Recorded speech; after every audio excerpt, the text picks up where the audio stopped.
Hello friends, welcome back to তাইরাস kitchen. আজকে বানাবো দুধ চিতুই পিঠা। এর আগে আমি চিতুই পিঠার রেসিপি অলরেডি আপনাদের সঙ্গে শেয়ার করেছি, তবে এই দুধ চিতুই পিঠা খেতে কিন্তু বেশ সুস্বাদু হয়। সেরা স্বাদের পিঠার মধ্যে যেমন দুধ পুলি, পাটিসাপটা, তেলের পিঠা হয়, তেমনি এই দুধ চিতুই পিঠাও তাদের মধ্যে অন্যতম একটা পিঠা। চলুন তাহলে রেসিপিটা একবার দেখে নিই। পিঠাটা বানানোর জন্য আমি একটা বোলের মধ্যে নিয়ে নিচ্ছি 2 কাপ ভেজা চালের গুঁড়ো। এটা আমি বাড়িতেই বানিয়ে নিয়েছি। আর পিঠাটা নরম করার জন্য দিয়ে দিচ্ছি 1/2 কাপ ময়দা আর দিচ্ছি 1/4 চা চামচ লবণ। এবার সব কিছু একসঙ্গে ভালো করে মিশিয়ে নিচ্ছি। মেশানো হয়ে গেলে এতে দিয়ে দিচ্ছি গরম জল। একটা আঙুল ডুবিয়ে রাখলে আঙুলটা সহ্য করতে পারবে এই রকম টেম্পারেচারের গরম জল দিতে হবে। আর জলটা একবারে দিচ্ছি না, এটা বারবার দিয়ে মিশিয়ে নিতে হবে। প্রথমে 1 কাপ জল নিয়েছি, এইভাবে অল্প অল্প করে জল দিয়ে মেখে নিচ্ছি। মাখানোর কাজটা যত ভালো হবে পিঠাটাও ততটাই ভালো হবে, ফুলকো হবে। প্রথমে এই রকম আঠালো করে মেখে নিয়েছি। প্রায় 5-6 মিনিট সময় নিয়ে কিন্তু মেখে নিতে হবে। তারপর আরও 1 কাপ জল নিয়েছি। এই 1 কাপ জল থেকে 1/2 কাপ জল দিয়ে দিলাম, আর কতটা জল লাগছে শেষে বলে দিচ্ছি। তারপর এইভাবে কিন্তু ভালোভাবে মিশিয়ে নিয়েছি। মোট 1.5 কাপ জল লেগেছে।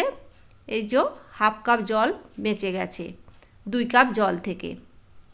আর ঘনত্বটা আপনাদের দেখিয়ে দিচ্ছি। ব্যাটার কিন্তু খুব একটা ঘন হবে না, আবার জলের মতো পাতলা হবে না। ব্যাটারটা দেখেই হয়তো আপনারা বুঝতে পারছেন। চলুন এবার পিঠাটা বানিয়ে নিই। ওভেনে একটা মাটির সরা বসিয়ে ভালো করে গরম করে নিয়েছি। আর এই বাটিতে 1 টেবিল চামচ সরিষার তেল আর 1 টেবিল চামচ জল দিয়ে ভালো করে মিশিয়ে একটা সুতির কাপড়ে করে নিয়ে এই সরার মধ্যে লাগিয়ে নিলাম। আর তারপরে 1 চামচেরও একটু বেশি ব্যাটার বাটি করে নিয়ে দিয়ে দিলাম। তারপর একটা ঢাকনা ঢাকা দিয়ে এইভাবে ধার থেকে একটু জল দিয়ে দিলাম। এই ভেপারে কিন্তু ভালোভাবে পিঠাটা সিদ্ধ হয়ে যাবে। তারপরে 3-4 মিনিট পর দেখুন পিঠাটা হয়ে গেছে, আমি তুলে নিচ্ছি।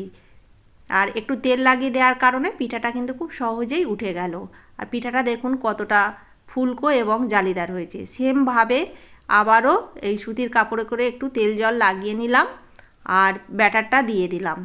গ্যাসের ফ্লেমটা কিন্তু হাইতে থাকবে, লোতে থাকলে কিন্তু পিঠাটা ফুলকো হবে না। গ্যাসের ফ্লেমটা একটু বাড়িয়ে দিতে হবে। তারপর ঢাকনা ঢাকা দিয়ে সাইড থেকে একটু জল দিয়ে দিচ্ছি, এতে ভেপারে পিঠাটা ভালোভাবে সিদ্ধ হয়ে যাবে। 3-4 মিনিট পর পিঠাটা হয়ে গেছে, আমি তুলে নিচ্ছি। দেখুন এই পিঠাটাও কতটা দারুণ হয়েছে এবং পিঠাটা ফুলকো হয়েছে। সবগুলো পিঠা আমি এইভাবে বানিয়ে নিয়েছি। আর পিঠাগুলো এখনও কিন্তু বেশ গরম রয়েছে। এবার পিঠাটা দুধে ভেজানোর জন্য এখানে আমি নারকেলের দুধ 1.5 লিটার নিয়েছি। আর ফ্রেশ নারকেল বাড়িতে কুড়িয়ে তার থেকে আমি দুধ বার করে নিয়েছি।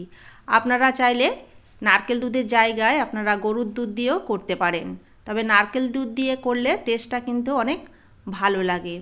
আর তারপর দিয়ে দিচ্ছি এতে ফাটিয়ে নেওয়া এলাচ কয়েকটা, 4-5টার মতো হবে।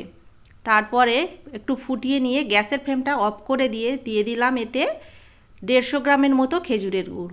আচ্ছা, অনেক সময় দেখা যায় খেজুরের গুড় না, যে কোনো গুড় দিলে গুড়টা কেটে যায়। সেই জন্য আমি গ্যাসের ফ্লেমটা অফ করে দিয়ে কিন্তু আমি গুড়টা দিয়েছি। আর তাতে দিয়ে দিলাম 60 গ্রামের মতো চিনি। আর মিষ্টিটা ব্যালেন্স করার জন্য দিয়েছি অল্প একটু লবণ। তারপর খুব ভালোভাবে মিশিয়ে নিয়ে গ্যাসের ফ্লেমটা অন করে দিয়েছি। দেখুন এখানে কিন্তু দুধটা ভালোভাবে ফুটে গেছে। এবার একটা একটা করে আমি এই পিঠাগুলো দিয়ে দিচ্ছি। পিঠাগুলো গরম আছে, খুব ঠান্ডা করে পিঠাগুলো দেবেন না। তার এখানে আমি 8টার মতো পিঠা দিয়েছি। পিঠার পরিমাণ বেশি হলে দুধের পরিমাণটাও বাড়িয়ে দেবেন। আমি এখানে চিনি আর গুড় মিশিয়ে করেছি, আপনারা চাইলে শুধু গুড় বা শুধু চিনি দিয়ে করতে পারেন। তবে চিনি আর গুড় মিশিয়ে করলে এই দুধের স্বাদটা কিন্তু বেশ ভালো হয়, পিঠাটাও বেশ খেতে ভালো হয়। তবে আপনাদের সম্পূর্ণ পছন্দের উপর নির্ভর করছে, আপনারা শুধু গুড় বা শুধু চিনি দিয়েও করতে পারেন। একটু হালকা হাতে নাড়িয়ে দিচ্ছি আর 10 মিনিট মতো এটাকে ফুটিয়ে নেব। 10 মিনিট পর আমি গ্যাসের ফ্লেমটা অফ করে দিচ্ছি, দিয়ে ঢাকা দিয়ে আমি 2 ঘন্টা মতো এইভাবে রেস্টে রেখে দেব। আপনারা চাইলে সারা রাতের জন্যও রেখে দিতে পারেন। তো আমি যেহেতু ভিডিও করছি সেই জন্য আমি 2 ঘন্টা মতো রেখেছি। তো 2 ঘন্টা পর দেখুন পিঠাগুলো দুধটা অনেকটাই টেনে নিয়েছে আর গ্রেভিটাও একটু ঘন হয়ে গেছে। পিঠাগুলো দেখুন কতটা দারুণ হয়েছে।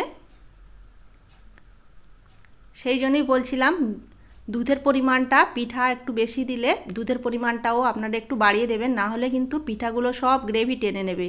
আর এই পিঠার গ্রেভি খেতে কিন্তু বেশ ভালো লাগে।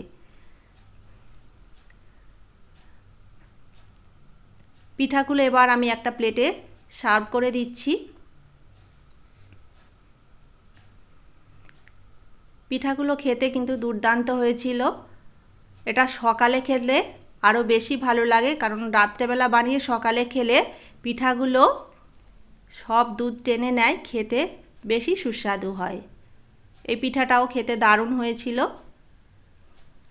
আমার আজকের এই পিঠা রেসিপি আপনাদের কাছে কেমন লাগলো কমেন্ট করে জানাবেন। আর ভালো লাগলে প্লিজ লাইক, শেয়ার এবং চ্যানেলটা অবশ্যই সাবস্ক্রাইব করে রাখবেন। তাহলে ভিডিওটা আজকের মতো এখানেই শেষ করছি। আবার দেখা হয়ে যাবে অন্য কোনো একটা নতুন ভিডিও নিয়ে। আপনারা ভালো থাকবেন, সুস্থ থাকবেন, সাবধানে থাকবেন।